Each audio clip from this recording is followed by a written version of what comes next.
Sandali. Sagutin ko na, ha? Ayusin ko na rin ito. Sige na.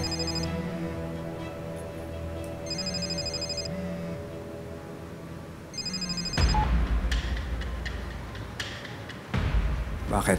Makinig ka nga sa akin. Kailangan madaliin nyo ng dalawa ni Christy yung kasal ninyo para wala nang habol si Jordan sa inyo. Nasaan si Jordan? Nagpapagaling yung asawa ko, kaya sana huwag na siyang guluhin ni Christy. Natawagan niya si Christy. Oo, alam ko. May nasabi ba si Jordan? Wala. Hindi sila magkaintindihan dahil ng hina ng signal. Pero nag-aalala na si Christy kung nasaan si Jordan at kung anong lagay niya. Mas pigilan mo siya. Kontrolin mo. Alam mo, ikaw naman kasi hindi kita maintindihan, eh, no? Bakit ba hinahayaan mo yan si Christy gawin yung gusto niya? Alam mo kung anong ginagawa mo? Pinapahamak mo yung relasyon nating lahat. Okay lang gusto gawin ko. Ikulong ko siya para hindi niya magawa yung mga gusto niya. Kung kinakailangan, gawin mo. Hindi ako katulad mo tanga. Yun ang akala mo. Alam mo, kung mahal mo talaga yan si Christy at yung anak mo, ipaglaban mo sila. Kagaya ng ginagawa ko, pinaglalaban ko si Jordan para ma-save namin yung kasal namin. Naintindihan mo? Sira. Sino ba yung kausap mo? Hindi, si Kausa. May sinabi tungkol kay Billy, eh. Parang nag-aalala ka. Kamusta ang lagay ni Billy? Hindi. Ayos naman. Ayos naman si Billy.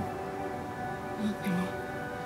Ako naman, sinubukan ko ulit tawagan yung number na ginamit ni Jordan. Kaso wala pa rin sumasagot hanggang ngayon. Baka mas maigi siguro kung pumunta na tayo sa pulis. Mag-report na tayo sa kanila. Teka lang. Bakit pulis agad ang pupuntahan natin?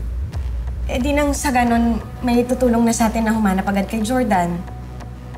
Eh di ba nag-usap na nga kayo ni Shaira? Sa harap mismo ng pulis at sinabi niya wala sa kanya si Jordan. May sumundo dito.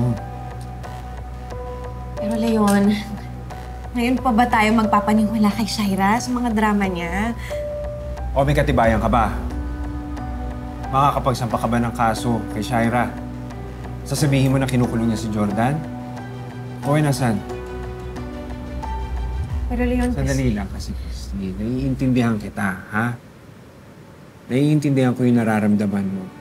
Naiintindihan ko na importante si Jordan sa buhay mo at sa buhay ni Tori. Pero naman, Christy,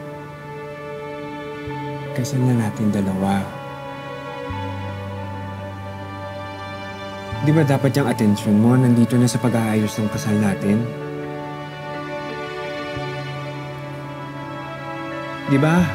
Itinigil na nga natin preparasyon nung hinanap natin si Jordan. Oh, ano pa bang gusto mong gawin? Piliin mo naman ako ngayon. Pwede ba yun?